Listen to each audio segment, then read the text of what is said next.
4 ways to offer your services to letting agents when doing rent-to-rent SA.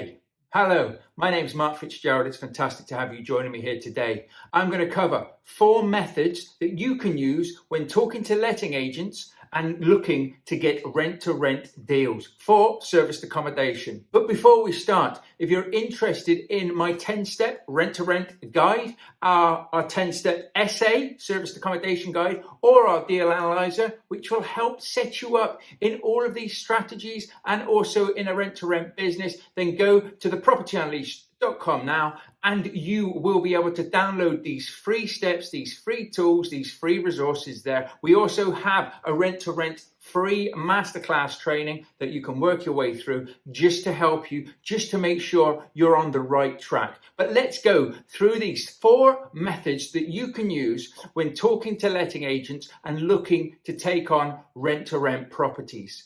So the first one is ask them if they have anybody that is between houses at the moment. The market is saturated at the moment with chains, i.e. chains of people looking to buy properties that are in one of these chains, and somebody's pulling out and making it very difficult for people. They might want to move out.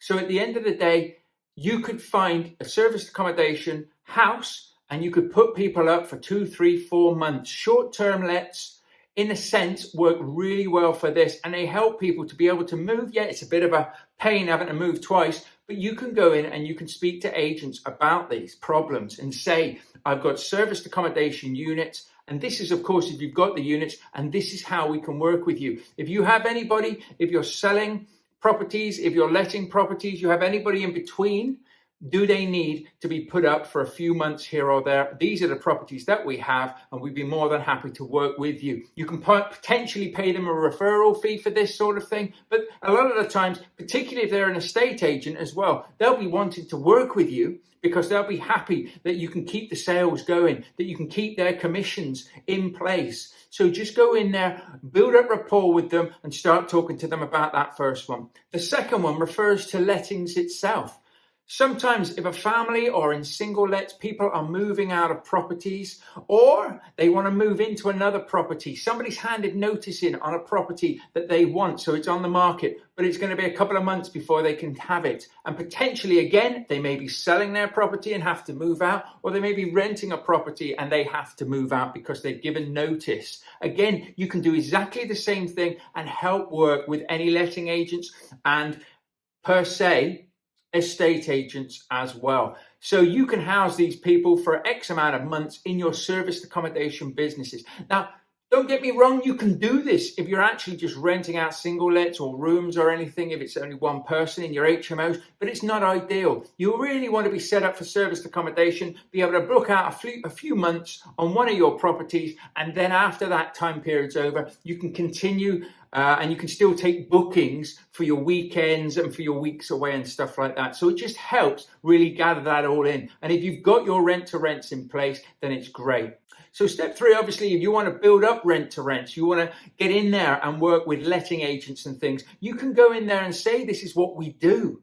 We house people. We make sure, it's only block bookings, but it's not like somebody's going to want to come and rent a property off of you. It's probably going to be for 12 months. We can put them up for a few months and we don't mind paying referral fees. Again, don't be cheap in your business. Look to work with people, but make sure there's something in it for them.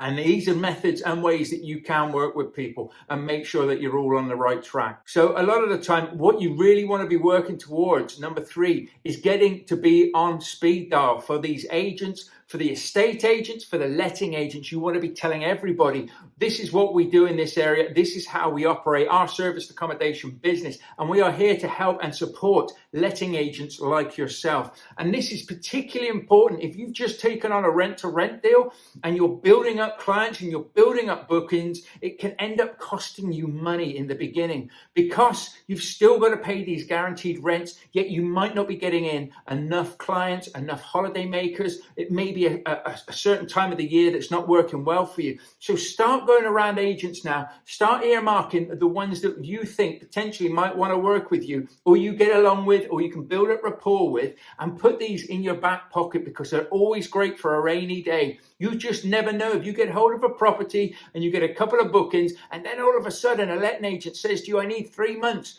We've got a family that's moving into the area. You've got a property big enough to house the family. We need a 3-month block booking. Boom, for 3 months then, happy days. You are in with cash flow coming in. You can still obviously keep your books open to take bookings on when this family move out.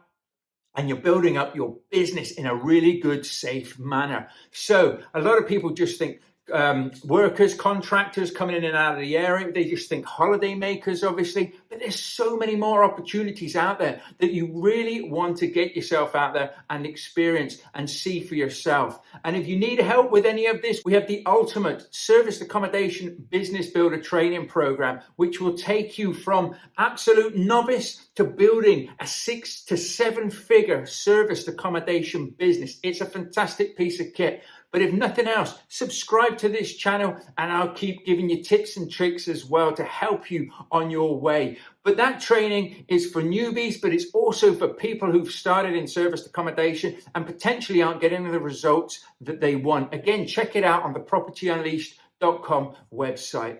But let's move on to the next one. So at number 4, and this is the old tried and tested way, so to speak, when we go and talk to agents and things, you want to be saying, this is what we're going to be doing. We are going to be looking for contractors in the area. And equally to that, we are going to be looking at housing people to help the community, to help out. If people are struggling or moving into the area, so let's just say for argument's sake, somebody gets a job, they want to move into the area, but they don't want to commit to anything straight away. They can look for opportunities to stay in your properties whilst they find maybe something to buy or maybe something to rent long term. But again, you want to be speaking to agents about this and say, do you have any properties that suit this sort of thing? And if they do, it's another way for you to get your foot in the door. It's another thing that you can take to the agents and another way to really get in there and start building up the know, like, and trust. You know,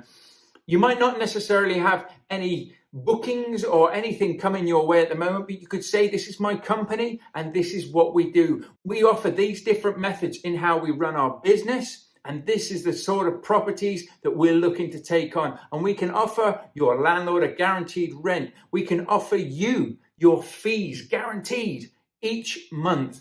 And we are looking to not be maybe a massive thing, but we are looking to work with the right kind of people in the right places and build businesses together, build business relationships. I look at property as a business, and you should too. And that's how you can scale it, you can grow it, and you can make something phenomenal. If you just look at it at a landlord level and you're doing everything yourself, you're running around wearing all the hats, you will soon get tired and you will fall out of love with property, or you can do very, very quickly. And there's more and more people that are doing this and doing it wrong. So make sure you know what you're doing, make sure you know what you're getting into, and make sure you know all of the different strategies and methods and ways that you can actually take on properties. Okay? I hope this has helped you. If it has, please subscribe, leave comments below, and I look forward to you joining me in the next video. Take care and bye for now.